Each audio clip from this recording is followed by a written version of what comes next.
আসসালামু আলাইকুম।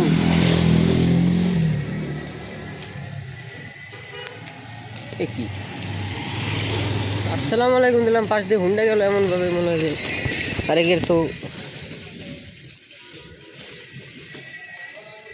যাই হোক, কেমন আছেন আপনারা?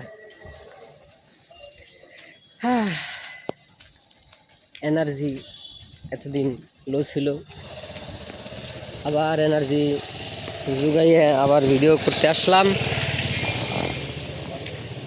এতদিন ভিডিও করিনি বলে ভুল হবে।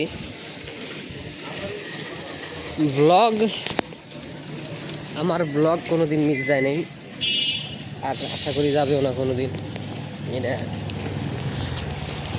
মানুষের মাইন্ডসেট তো সবসময় এক থাকে না, তাই না?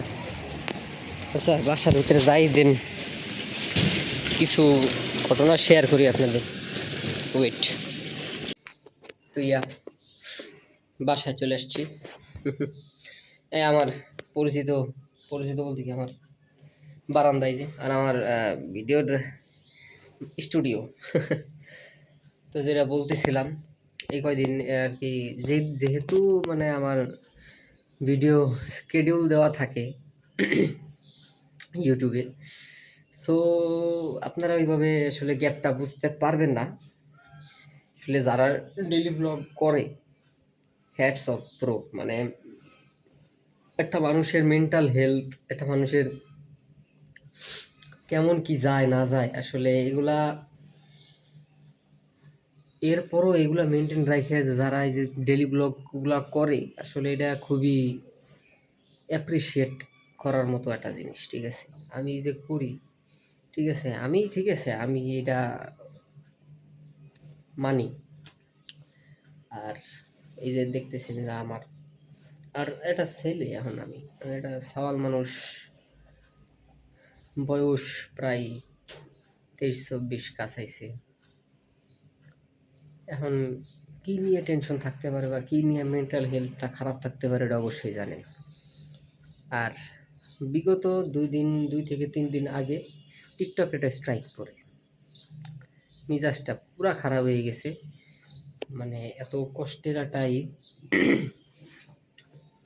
টিকটকে একটা স্ট্রাইক পড়ে গেল। একটা ভিডিও ছাড়ছি, কারণ এদের তো মানে কি করব, মানে এদের যে গাইডলাইন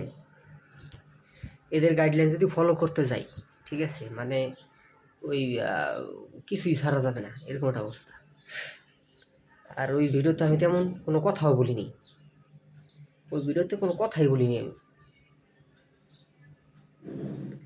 তো তারপরও কি থেকে কি হয়ে গেল আমি নিজেও জানি না। ইউটিউব শর্টসে আছে। তো শর্টসটা মোটামুটি গেছে, ভিউ হয়েছে মোটামুটি, বেশি না। ইনস্টাগ্রামেও হয়েছে মিনিমাম মোটামুটি। আর টিকটকে তো রাখাই যায় নাই, ডিলিট করে দিছি। যদিও ডিলিট করাটা উচিত না, আমার রিস্টোর করা উচিত ছিল। রিস্টোর করলে হয়তো বা ভিডিওটা আমি ব্যাক পাইতাম, কারণ অন্য কোনো প্ল্যাটফর্মে হয় নাই, কোনো কিছু হয় নাই অন্য কোনো প্ল্যাটফর্মে না, ফেসবুকে। কারণ ফেসবুকও এখন অ্যাডভান্সড, ইনস্টাগ্রামও অ্যাডভান্সড, ইউটিউব শর্টসও অ্যাডভান্সড। তো সমস্যা হলে সব জায়গা হবে, সব প্ল্যাটফর্মে হবে, তোমার এক জায়গা টিকটকে কেন? মানে যাই হোক, আমি ঘাবড়াই গেছি হয়তো বা, আইডির রিচটা ডাউন হয়ে গেছে টিকটকের।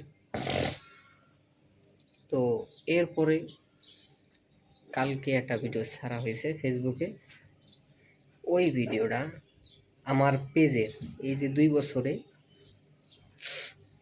বিগত 2 বছর ধরে যে পেজে ভিডিও ছাড়ি, এই 2 বছরের সবচেয়ে হাইয়েস্ট ভিউ হয়ে গেছে।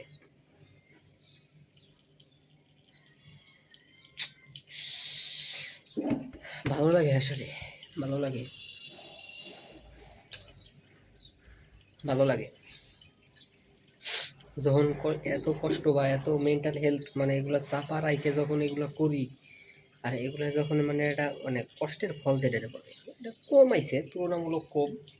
কারণ আমি ফেসবুকে ভিডিও করি প্রায় 2 বছর, মাঝখানে 1 বছর গ্যাপ গেছে, যেটা আপনাদের প্রায় সময় বলি। আর 1 বছর গ্যাপ গেছে, তারপরেও আমি ভিডিও করি একা। আমার সেরকম আমি যেগুলো করি এগুলো হলো মিম ম্যাটেরিয়াল টাইপ আর হলো বাইন্স টাইপ ভিডিওগুলো করি, যার কারণে এগুলো গ্রো হইতে একটু সময় লাগে। কারণ একা একা গ্রুপে ভিডিও করলে সেগুলা তাড়াতাড়ি ফাটে, ঠিক আছে। একা করি 1.3K গেছে না 6K যেন, সঠিক আমার মনে নাই। এটা আমার পেজের জন্য অনেক। আমার ইউটিউব শর্টসে প্রায় 37,000 38,000 আছে, টিকটকে হাইয়েস্ট ভিউ আছে 3 লাখের মতো। তো তারপরও আমার কাছে এই যে 1.3K আমার কাছে অনেক। তো এই ছোটো একটা কাহিনী শেয়ার করার জন্য আসলাম। আর এনার্জি একটু লো হয়ে গেছিলো, সমস্যা নাই, আবার শুরু হবে। জীবন মানেই একটা চ্যালেঞ্জ। আর এই যে গরম, সমস্যা নেই, এই গরম থাকবে না আরও বেশি দিন। যাই হোক, শীত আসতেছে, সবাই ভালো থাকবেন, সুস্থ থাকবেন। দেখা হবে অন্য কোনো ভিডিওতে। ভালো লাগলে একটু লাইক করে দিন। দেখা হবে না, আল্লাহ হাফেজ।